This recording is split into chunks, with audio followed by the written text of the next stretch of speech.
ان طرح کی باتوں کو گھڑنا.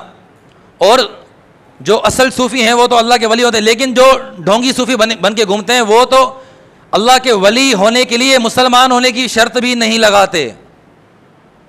وہ کہتے ہیں کہ کوئی بھی ہو, کسی بھی دین کا تابع دار ہو, کوئی بھی ہو, بس وہ اگر اچھے کام کرے, اللہ کی یاد میں ہو, تو وہ اللہ کا ولی بن سکتا ہے.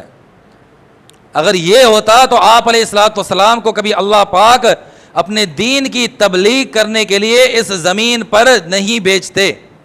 حضرت آدم علیہ الصلوۃ والسلام سے لے کر حضور پاک صلی اللہ علیہ وسلم تک جتنے بھی انبیاء آئے, سب کی یہی دعوت تھی کہ اللہ کی طرف آؤ اور اللہ کے دین کی طرف آؤ.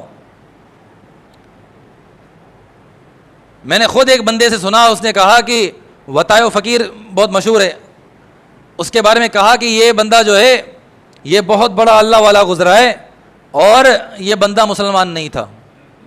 اب میں خود حیران رہ گیا, میں نے کہا یار اللہ والا گزرا ہے, مسلمان نہیں تھا, یہ کیسے؟ بولا نہیں, وہ اللہ کو ڈھونڈنے کے لیے جو ہے نا ان چیزوں کی ضرورت نہیں پڑتی کہ جو ہے نا آپ قرآن پڑھیں, آپ حدیث, اللہ تو ویسے ہی مل جاتا ہے. پھر یہ قرآن کے نزول کا فائدہ ہی کیا ہوا؟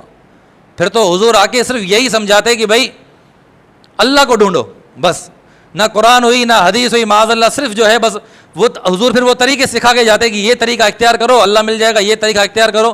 حضور نے اللہ کو ڈھونڈنے کے لیے جو طریقہ بتایا ہے وہ دین اسلام ہے.